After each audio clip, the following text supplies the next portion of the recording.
hope that you get your time's worth, not just your money's worth, because it is free. Share the message so we can get this out to as many people as we can. And today's topic is, wait for it,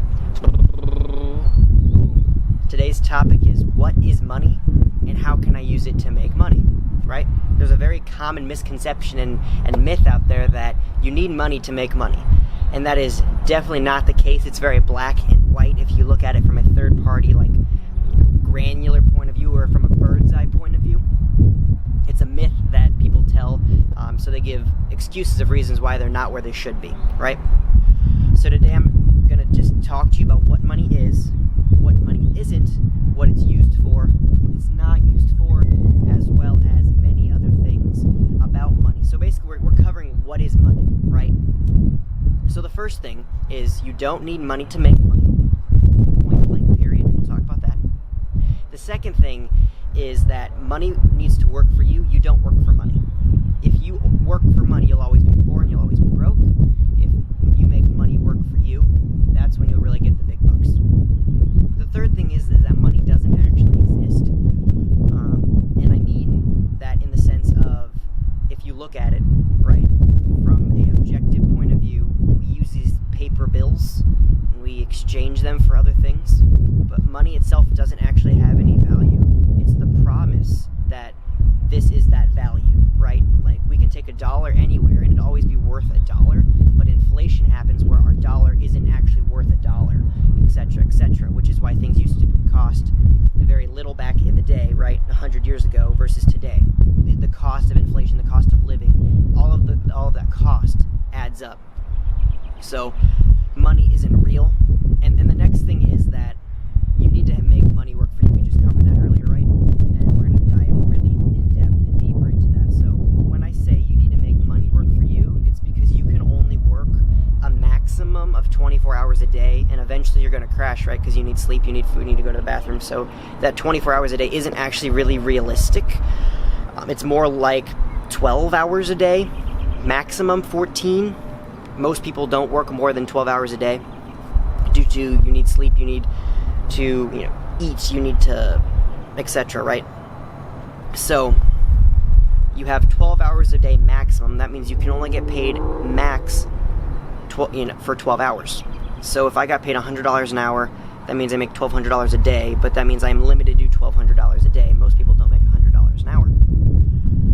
So take on average somebody making $10 an hour, right? They make times that by 12, $120 pre-tax, of course.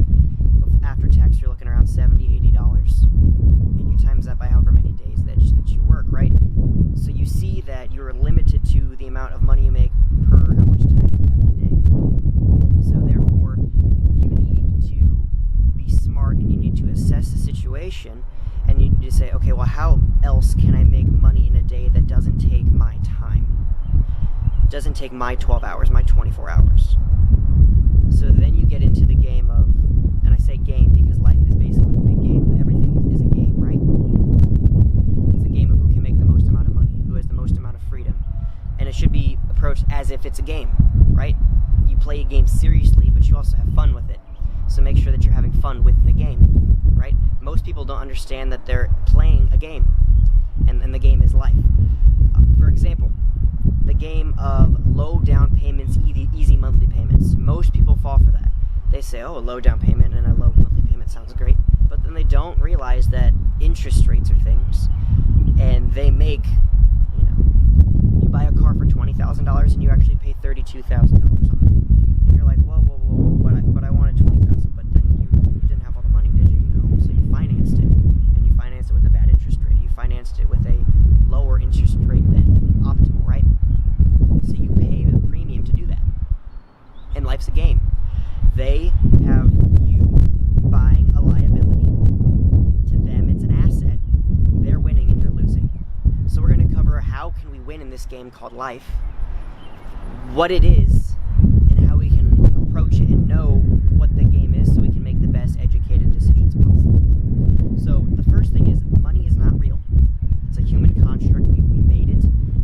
It basically stems back in the day when we used to trade chickens for gooses and cattle for pigs and stuff like that, right? We would trade one thing for another. we would barter. That's what it is. But then it became, well, what happens if I don't want to trade that for that? So we basically made a middleman, where we used a US dollar or whatever currency it is, right? So instead of trading 2 chickens for 1 cow, obviously it would be a lot more chickens than that, right? Like 30 chickens for 1 cow. They said, give me $30 and we'll do it for that. Or we'll do $50 for that, vice versa, right? They have a value on what they think it is worth. Correct? So the money it's fake, right? 100% completely fake. So once you assess that money's fake, then you say, well, why am I working for something that's fake? And that's a great question. Why am I working for something that's fake? Most people spend their whole lives working for a company they don't even like to get a job that they should be earning more of, and they work just hard enough not to get fired, just hard enough also not to quit, right? So their bosses don't fire them and they don't quit.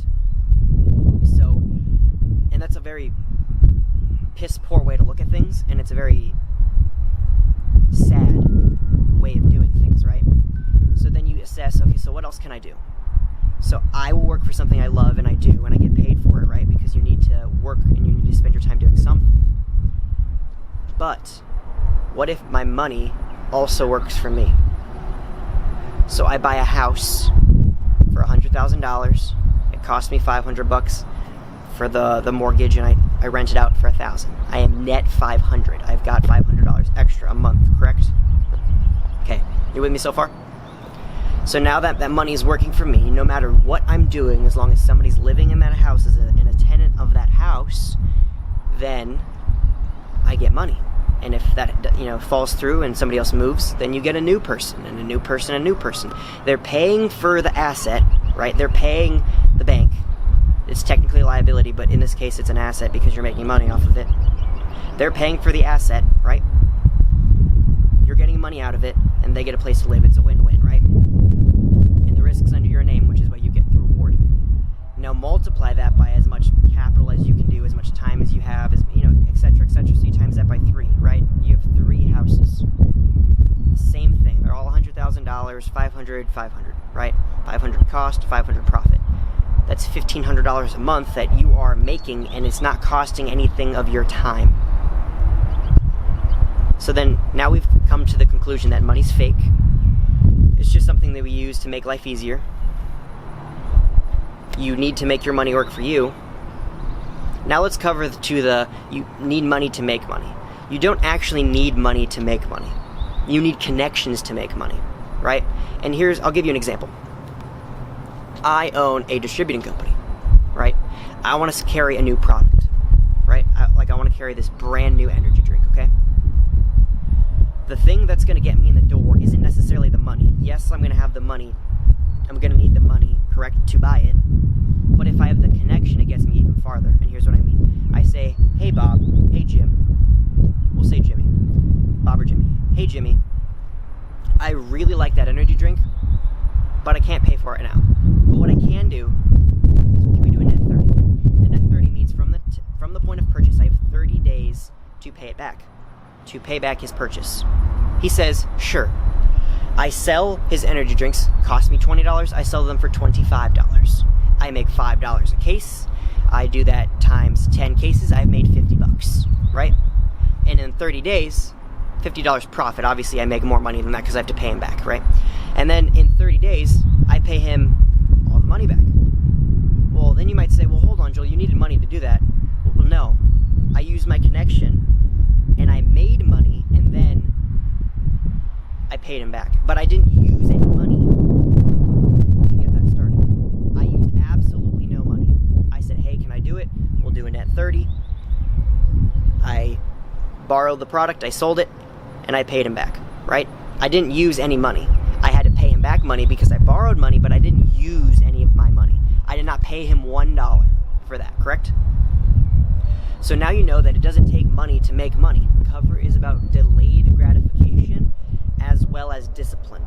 So when it comes to money, you need to have 2 things, delayed gratification and you need to have discipline. Delayed gratification says, I'm okay with making my fortune tomorrow to not live rich today. So I don't buy a Lamborghini today. I can invest it into something that's actually going to make me money, and I'll get that money tomorrow or another day. And we're going to dive really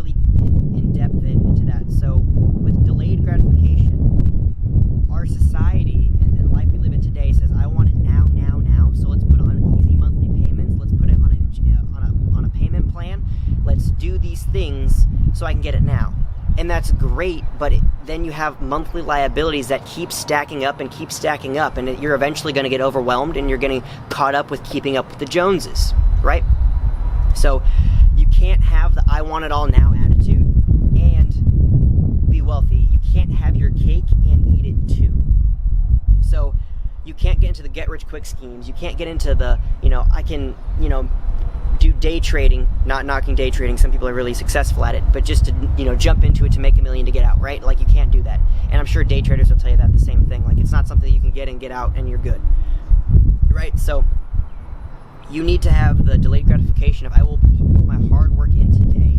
I'll invest that $100,000 today in an asset as opposed to a $100,000 liability. Because if you invest in a $100,000 asset, you have the potential of getting more money back. And if you spend your money on a liability, the best case scenario is you break even when you sell it, and then it becomes an asset because you sold it, right? So you're always in the hole with liabilities and assets. If you get in the habit of only buying assets, then you are in peak condition to say, well, now, a great business opportunity, has appeared itself in front of me, right? Like, it's made itself apparent and I can do it, but now I have the capital. Otherwise, you're saying, oh, well, I don't have money because I bought, this, Lamborghini or something like that, right?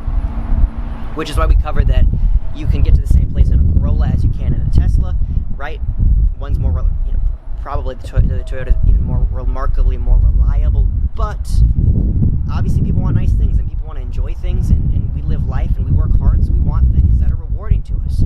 But you also have to have that fine line balance of it's rewarding and I earned it, as well as is it a liability that's actually too expensive for me and I can't handle.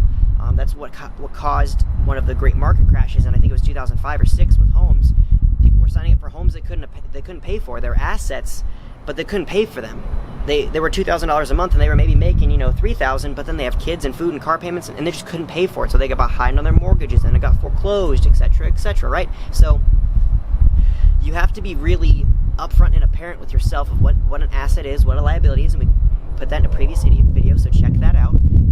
Buy assets, don't buy liabilities, and you have to have that discipline of, I'm going to work hard today so I can have the nice things tomorrow, right? You need to have that mindset. This thing that I want to cover is discipline. And my grandfather says this great quote, and I love it, and I wish I could steal it. It says, "The discipline rule the world." And what I mean by that is, if you are disciplined and you can discipline yourself, meaning you're not going too far one way or another, you're very, straightforward in your thinking and your thoughts and your patterns, and you do what is necessary to get there, you'll get there, right? So the wealthy are very disciplined, and you need to be very disciplined with money, right? And that's saying, say you're starving, right? And you go through a grocery store. You need to say, hey, I only have, $100 and I can't spend $80 on groceries, so maybe I should spend $20 on this, a sandwich here, and I have $80 still to play with and put in my asset column, right? So you need to, discipline is something that every single wealthy person have, and every single wealthy person needs, because they need to say yes to this decision, no to this decision, and be very hard struck, very straightforward, and very passionate about that answer, and be able to stick with it through thick and thin. Life throws these curveballs at you, and you're like, oh, did I make the right decision? Maybe I should have bought that, maybe I should have done this or that. But discipline is saying, no, I did the right thing. I'm going to stick through it, either thick or thin, right or wrong, and I'm going to deal with the consequences, whether it is good or whether it is bad, right? And the last thing that I want to cover is basically just a one-word question: why? Why should I care? Why should I care anything about this? Why does this affect me in any way? Why does it even matter? And that's a great question. I'm glad you asked. The answer to that question is because life is short, life is precious. You only get X amount of years. On average, it's like, I think, 70 years. And most people are over the age of 20 that are watching my videos, right? So 70 minus 20, 50. 70, 60, 50. Yep. You have 50 years to change the world, whether it's by having kids, by teaching people, by doing your passion and your hobby to actually change the world. But you have 50 years to make that change.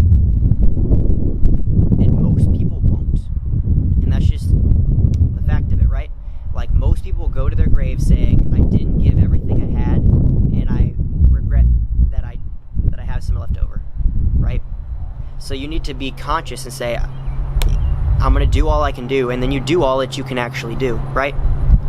Money is fake. It doesn't matter. You don't actually need it. So stop stressing about it. Stop worrying about it. Don't let it kill you and eat you up inside, right? Worst case scenario, and I mean absolute worst case scenario, you lose everything. The government still has you, minimum wage, a robust social safety net. So take some risks, trust God, put your head down, stay strong, be diligent, say I can do this, and you work forward and you get through it, right? You can use other people's money to make money. Buy assets, don't buy liabilities. Don't get caught up in the rat race. And make smart decisions because you want to make smart decisions, not because somebody like me is telling you to, right? I encourage you to be a great student, and a great student means you take notes as well as you take everything I say with a grain of salt and you check it against facts and you check it against, reliable sources, and you say, okay, does this make sense? If so, how can I apply it to my life? And then move forward, right? Like, my life story isn't necessarily going to be exactly like somebody else's, right? And my advice may help some person tremendously, right? They might make billions, but it also might hurt somebody else in the other. So there's definitely different ways you can become wealthy, and there's so many in this era that we live in today. I just encourage you and implore you to try out multiple ways, see what works for you, and just go with it. Money's fake. You don't need it to start out. So what is your excuse?